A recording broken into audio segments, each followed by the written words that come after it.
Sinimulan na ng ilang grupo ang kanilang global protest laban sa umano'y pambubuli ng China sa bansa sa isyu ng West Philippine Sea.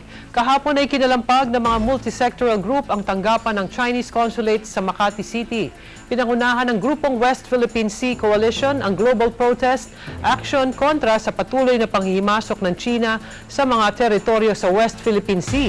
Ayon sa lead convener ng grupo na si dating Parañaque Representative Roy Logoles, dapat sumunod sa rule of law ang China at maging responsabling miyembro ng international community.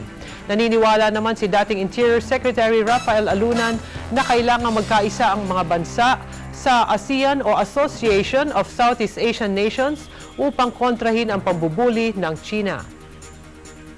Tayong inapakan sa paa, tapos sabi nila, huwag kang maglaban kasi pag naglabang ka, magreklamo ka, magiging komplikado sitwasyon mo. Hindi naman siguro tama yon.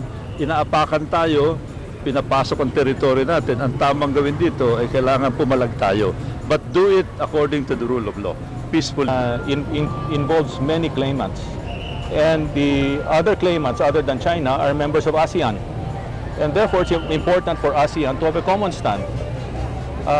It also behooves the members of ASEAN to talk among themselves and discuss how they could peacefully settle their own disputes and then face China as a single bloc.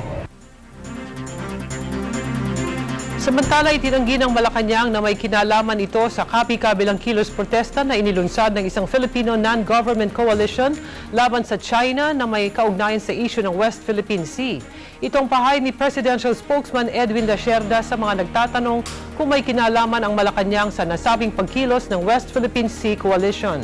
Anya, lahat ng aksyon na ginagawa ng mga Pinoy dito man sa Pilipinas o abroad ay batay sa kung paano nila nakikita ang sitwasyon sa agawan ng teritoryo. Maliban sa Pilipinas, isinagawa rin ang mga kilos protesta sa mga konsulada ng China sa iba pang panig ng daigdig.